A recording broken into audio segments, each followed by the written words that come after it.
Hoje a Globo News tentou promover um debate equilibrado entre a deputada petista Sâmia Bonfim e a deputada Carol Detoni. Mas o que era para ser um embate de ideias logo virou um verdadeiro atropelo. Carol Detoni trouxe dados, argumentos consistentes e uma postura firme, desarmando, ponto a ponto, as falas repetitivas de Sâmia sobre o papel das primeiras-damas na política. Enquanto isso, a esquerda insistia no mesmo discurso gasto. E o resultado foi inevitável. Uma aula ao vivo que deixou até os apresentadores da Globo News desconcertados.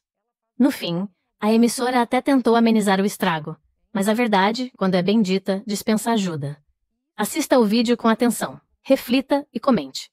Será que eles vão se arriscar a repetir esse erro e convidar alguém tão preparado assim de novo? Se você valoriza esse tipo de confronto com conteúdo e coragem, já deixa o like e bora conferir o vídeo. Agora, entrando no nosso tema, que passa por essa discussão do machismo também. Deputada Caroline, a AGU fez lá a instrução normativa, a regra, até a pedido da Casa Civil, do próprio governo Lula, para ficar mais claro, colocar a baliza de que é a função, qual que é o papel que a primeira-dama pode exercer.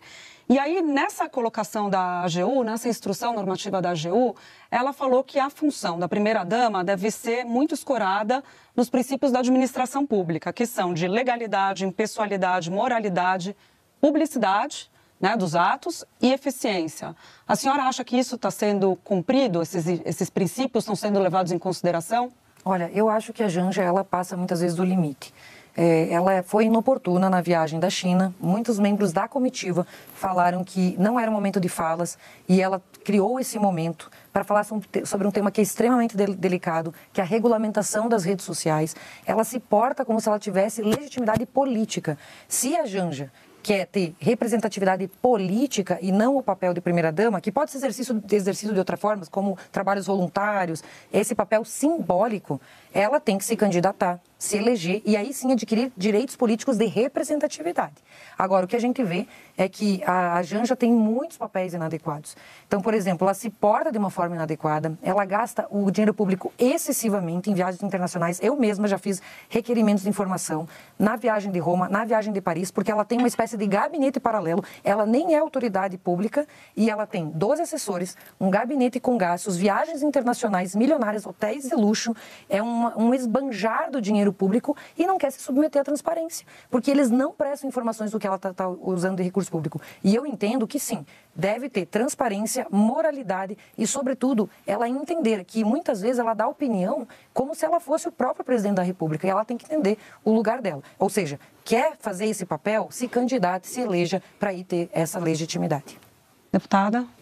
Eu acho que a gente está historicamente acostumado a ver as mulheres, mesmo as primeiras damas, num espaço ou de subordinação ou de um elemento quase que decorativo. Então, qual é o papel que a primeira-dama costumava ter até algum tempo atrás? De trabalhos públicos, organização de festas, trabalhos de assistência. Acho que a gente está pouco acostumado a ver as mulheres, sejam elas na política ou fora delas, se colocando, opinando, contribuindo. E eu não tenho dúvida que esse é o primeiro estranhamento que se tem com a figura da Janja. Porque, diferentemente do que se comportou Michele Bolsonaro, por exemplo, ao longo do governo, do antigo governo, ou mesmo da Marcela Temer, que inclusive foi retratada certa vez como bela recatada do lar, a Janja não se coloca nessa posição.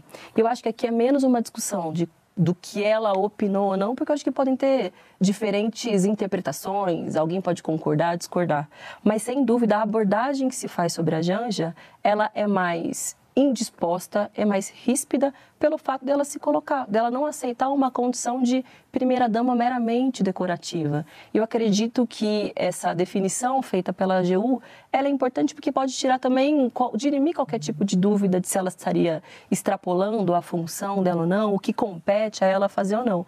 Agora, cabe, dentro daquilo que foi redigido, que se tenha ali, que não se extrapole aquilo que está sendo explicitado pelo próprio governo. Mas desconsiderá-la pelo fato dela ser uma primeira-dama, ou seja, não pode emitir opinião política, eu não coaduno com essa visão, porque eu acho que as mulheres aprenderam e cada vez mais têm vontade de opinar sobre os assuntos. Inevitavelmente, ela acaba contribuindo para as opiniões do presidente Lula. Bom, eles são um casal, devem debater política o tempo inteiro. Ela, como uma militante do PT, deve debater política o tempo inteiro.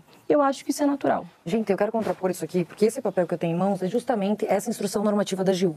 Foi preciso que a Advocacia Geral da União emitisse uma instrução normativa número 94, agora de abril, justamente para delimitar o papel da primeira-dama, porque realmente está havendo crítica dentro do próprio governo. É ministro se queixando, é pessoas da comitiva se queixando, são excessos que ela está cometendo, com certeza. Aqui eu vou dar outros exemplos, outros números e comparar com outras primeiras-damas. Então, o AGU teve que falar aqui que o papel dela é representativo simbólico, que ela não pode, não autoriza compromissos formais oficiais, ou seja, ela não tem representação política. Se ela quer esses direitos, ela tem que passar pelo escrutínio público, que eu, deputada Sâmia, passou, e que qualquer pessoa que quer exercer um papel político deve exercer. E aqui eu vou colocar um pouco, então acompanhem essa normativa para vocês terem noção. E eu vou colocar aqui dados oficiais. Se você, por exemplo, for pegar o programa que ela lançou, a Aliança Global contra a Fome e a Pobreza. Eu quero que vocês digam os números de pessoas atendidas, quantos milhões arrecadados, quantos milhões de pessoas atendidas, e comparar com o trabalho que a Michele Bolsonaro fez, por exemplo. A Michele Bolsonaro fez o programa Pátria Voluntária. Eu tenho aqui o programa Pátria Voluntária. São 300 folhas de prestação de contas. Foram 4 milhões de pessoas atendidas, 10 milhões de reais de dinheiro privado destinados a pessoas carentes, mais de 20 mil toneladas de alimentos destinados, ou seja, e distribuídos.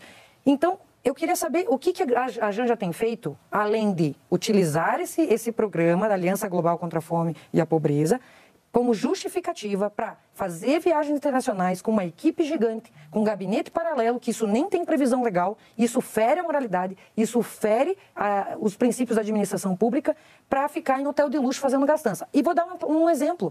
Pega o Palácio da Alvorada. Quando você fala em Palácio da Alvorada, Michele Bolsonaro, o que me faz lembrar? Ela fazia eventos para receber crianças carentes, para receber mulheres, mães solos de pessoas portadoras de deficiência. E fazia eventos para aqueles que mais precisam, para os invisíveis. E agora, quando você pega Janja Alvorada, que notícias que você tem?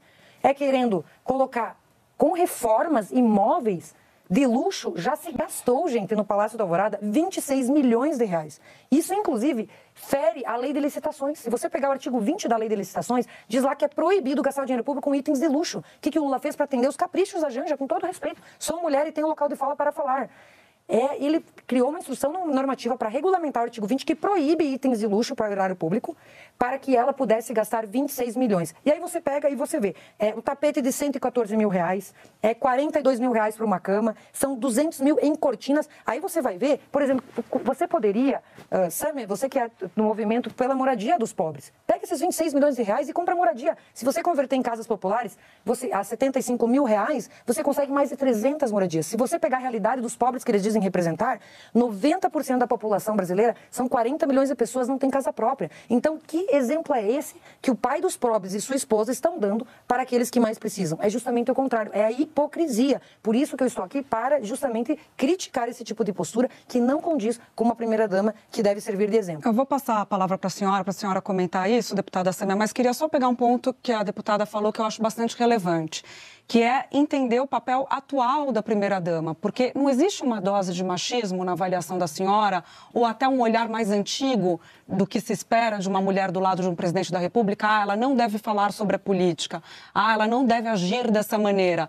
Talvez não exista aí uma dose, talvez de uma visão ultrapassada sobre o que é a função de uma mulher? Não, porque eu poderia pegar, por exemplo, os nossos maridos. No caso, o marido da Sâmia é a deputada federal. Eu poderia, em vez de eu usar a tribuna, chamar meu marido para usar a tribuna no meu lugar. Chamar meu marido para atender no meu gabinete. Isso é ilegal, isso não tem previsão legal. A pessoa precisa saber as regras de etiqueta, regras de sociedade, regras de civilidade. Quem elegeu a pessoa para exercer o papel elegeu o presidente, não elegeu a primeira-dama. Se ela quer ter esses direitos, ela pode ter. Está aberto, está livre para todos. Mas ela tem que passar pelo sistema normal, que qualquer um de nós passou. Aliás, eu até faço convite para a Janja. Janja, se candidatem. Você tem plenas condições de se eleger e assim poder exercer esse papel. Mas está ficando feio. Tem gente dentro do próprio governo reclamando. Ela interfere na reunião com ministros. Ela quer mandar mais que o Lula. Isso é vergonhoso. Ela não foi eleita para isso. Ela tem que saber o papel dela. E isso não se trata de machismo, isso se trata de saber o seu papel. As regras são claras. A AGU precisou editar uma medida para colocar limite, porque realmente a coisa saiu do controle. Quero ouvir a senhora, então, sobre isso, sobre os dados que ela apresenta de gastos e também colocar essa questão do machismo, porque muita gente interpreta que no caso em tela, no caso concreto da viagem para a China, não seria um episódio de machismo. Seria um episódio de o que ela falou, se ajuda ou não o Brasil naquele momento, não é o fato dela falar. Então, essa discussão sobre se escorar num eventual machismo, mas com a realidade de não ter o cargo político para falar, como é que a senhora enxerga? Bom, primeiro que eu discordo de que a primeira-dama ou esposas de presidentes ou de políticos devam se conter um papel que é meramente decorativo. Eu não acredito que a AGU tenha feito essa normatização para reprimir a Janja. Pelo contrário, é justamente para evitar que se tenha questionamentos sobre o que se pode e o que não se pode fazer, que é o que a oposição faz de forma constante. E eu vejo uma contradição forte nesse questionamento à Janja, porque é tão evidente que hoje, por exemplo, o PL do Jair Bolsonaro busca catapultar a figura da Michelle, muito provavelmente como um novo nome presidenciável. A gente sabe que essa discussão vem sendo feita. Então, sim, acreditam no ativo político e na capacidade que uma mulher pode ter socialmente.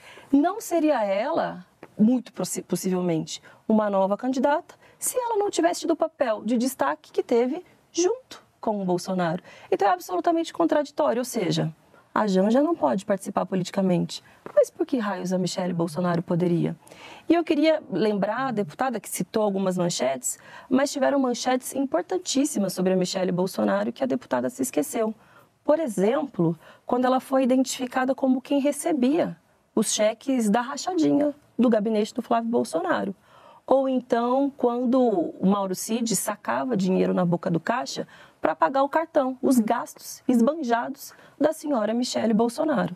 Ou mesmo quando ela se silenciou, porque poderia ter feito uma reprimenda pública às declarações do Bolsonaro, quando ele criticou, chamou a esposa do ex-presidente da França, Macron, de feia, ou quando ele tratou das meninas venezuelanas aqui em Brasília como se fosse, pintou um clima. Assisti uma entrevista da Janja esses dias que disse, quando meu marido faz declarações machistas, debato com ele. Ela se diferenciou e cobrou ele publicamente.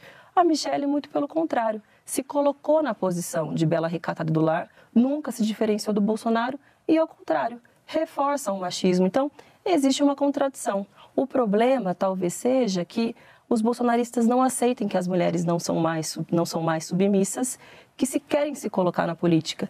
E aí dizem, bom, que se candidate. Eu estimulo muito que as mulheres sejam candidatas, mas é fundamental respeitar as regras que garantem mais possibilidade para as mulheres serem candidatas. Porque na primeira oportunidade, votam um projeto que anistia os partidos políticos, por exemplo, que não cumpriram com a cota de tempo de TV e de financiamento de candidaturas femininas. Fraudam, colocam candidatas laranjas. Bom, vá lá, a mulher se candidate, mas na hora que é para garantir as condições reais de disputa, de fato, não vão até as últimas consequências. Então, é um discurso contraditório e também um discurso oportunista. Mas as mulheres aprenderam a se colocar e, apesar disso, estão indo além, estão galgando seus espaços e cobrando, inclusive, uma fiscalização para que essas leis possam ser, de fato, garantidas para a nossa participação política. Esses dados que a deputada trouxe, a senhora quer comentar sobre a transparência, gastos, etc.? Eu vi uma daquelas checagens de fatos feita pelo jornal Estadão a respeito desses gastos que os bolsonaristas apresentam da primeira-dama Janja, de que eles calculam os gastos de toda a comitiva do Lula, de todos os eventos, inclusive de reformas estruturais do Palácio, como se fossem gastos individuais da Janja, e não como se dissessem respeito ao modelo como o governo funciona. Isso, no meu ponto de vista, também é uma lógica machista. Afinal de contas, se está gastando, se tem estrutura, se tem reforma, quem seria, se não uma primeira-dama? Ora, isso é uma política de governo, isso é uma decisão da totalidade do governo. É também uma visão distorcida sobre qual é o papel da mulher, atribuir somente a ela. Eu acho engraçado porque quando a Michelle levou seus móveis próprios para o palácio, para não gastar o dinheiro público com supérfluos, e quando ela retirou seus móveis, a Janja acusou de roubo. E a Michelle Bolsonaro ganhou uma indenização de R$15 mil na justiça, porque a Janja mentiu. E a Janja mal se apropria lá do palácio e já gasta 26 milhões numa reforma de casa com móveis luxuosos. Não é pouco dinheiro. Dá para fazer muita coisa pela fome, dá para fazer muita coisa pelos brasileiros. Então, esse reconhecimento da Michelle hoje com uma potencial liderança para a presidência da República vem desses números, desse relatório que eu falei de 300 folhas, onde ela voluntariamente, no papel de uma primeira-dama, engajada com causas sociais nobres da sociedade, trazendo visibilidade a pessoas invisíveis na sociedade, ela fez um trabalho espetacular e ela está se distinguindo. E quero rebater essas acusações da Sâmia com relação a Michele Bolsonaro, porque são todas investigações que nenhuma teve condenação, ou seja, são todas especulações contra a família Bolsonaro, mas nenhum não foi acusado de matar, de roubar, de corromper. Não teve nenhuma condenação transitada em julgado. Então é a forma que eles têm de tentar denegrir a imagem do presidente Bolsonaro, que inclusive está inelegível sem ter cometido crime algum. Ou seja, é a perseguição pelo fato de ser de direita. Mas as mulheres têm o reconhecimento. Ao contrário do que diz a deputada Sâmia, eu, por exemplo, sou líder da minoria. Temos a liderança do partido, a liderança da oposição e a liderança da minoria. E tanto o presidente Valdemar quanto o presidente Bolsonaro estavam disputando com 6 homens dentro do partido. Fizeram questão que fosse uma mulher. Ou seja, eu me sinto extremamente valorizada dentro do meu partido, um partido conservador. Eu sou a deputada mais votada da história de Santa Catarina, com uma pauta conservadora, ou seja, e a maioria dos meus eleitores, segundo estatísticas, são homens. Ou seja, eles votam em mim não pelo fato de eu ser mulher, mas pelas ideias que eu defendo. É por isso que a gente eu não percebo esse tipo de discriminação, porque eu me dou respeito e eu acabo recebendo esse respeito em troca. Tanto que nunca sofri qualquer tipo de violência política contra a mulher, como muitas falam, porque justamente eu me imponho respeito e assim sou respeitada. A senhora citou a sua trajetória, né, para até contrapor a ideia de que há machismo, mas no caso de Michele Bolsonaro, o que a credenciaria para disputar uma eleição, além do fato de que o entorno do próprio ex-presidente diz que ela suaviza a imagem dele por ser mulher? Olha, eu acho que o que credencia Michele Bolsonaro é a postura dela como mulher. Primeiro, que ela sabia o local dela como primeira-dama, como outras primeiras-damas. E aqui quero falar até da própria ex-mulher do presidente Lula. Ela tinha um papel, uma postura também mais reservada, mais discreta e também fazia trabalhos voluntários, como outras primeiras-damas que a gente viu ao longo da história. Então, a Michele, a partir do momento que ela assume um programa de voluntariado, o maior programa de voluntariado do Brasil, consegue ajudar 4 milhões de pessoas, consegue arrecadar mais de 10 milhões de reais de recursos privados para fazer essas políticas públicas voluntárias, no caso, ela faz uma grande mobilização e se destaca por esse trabalho. Inclusive das pessoas com doenças raras, com deficiência, e isso, ela é vista hoje como um modelo e como um exemplo nessa luta para dar visibilidade a pessoas que antes não eram respeitadas e valorizadas. Então, acho que isso a credenciou. Foi o seu gesto, foi a sua postura, enfim, tanto que as pesquisas estão aí demonstrando. E eu acredito que é um resultado que ela mesma construiu na sua trajetória e hoje é presidente do partido do PL Mulher e tem um movimento gigante de milhares de mulheres que estão se engajando voluntariamente na política. Queria pegar um exemplo com a senhora, deputada Sâmia, do Chile, da namorada, então namorada em 2022, do presidente chileno, o Boric, porque quando ela assume, ela é uma cientista social, quando ela assume essa função de primeira-dama, né, se é que a gente pode falar assim, mas quando ele assume a presidência, ela vem como a companheira dele, ela foi muito criticada no início, porque se teria ali uma estrutura, como tem no Brasil, como tem em outros lugares, para atender essa função de primeira-dama. E as feministas do Chile acharam um absurdo aquilo. Mas como assim? Você não tem a sua carreira? Como é que vai assumir uma estrutura dessa? E ela veio a público depois dizer que abria mão dessa função. Que ela disse que achava que não pode haver cargos no Estado que tenham a ver com parentesco do presidente ou de ninguém. Temos que criar uma instância que seja transparente, com base no mérito e nas carreiras de serviço público. Como quem diz, as pessoas que estudaram para isso são mais bem treinadas do que eu para tratar desses assuntos. E ela falava que as instituições devem ser revisadas e atualizadas com o tempo. Me pareceu uma noção moderna do que é essa função. Qual que é a sua avaliação sobre esse episódio chileno, que pode explicar algo ou ensinar algo para a gente? Acho que é uma visão moderna e atualizada de qual é o papel da mulher na política, em última instância. Porque a gente hoje aqui está debatendo, sobretudo, o tema da primeira-dama, mas o mais importante é debater de que forma as mulheres podem ter mais condições de estar nos espaços de poder, de que forma os partidos políticos podem se responsabilizar mais para que as mulheres cheguem em espaços de liderança. Depois que elas cheguem nesses esses espaços, de que modo que elas vão poder, de fato, exercer o seu papel na totalidade, sem sofrerem com violência política de gênero, demonstrando a sua capacidade, construindo a sua carreira política, inclusive para serem candidatas à presidência, a partir da capacidade política que ela tem. A deputada mencionou que, bom, na visão dela, a Michele Bolsonaro seria uma boa candidata pelo trabalho de voluntariado.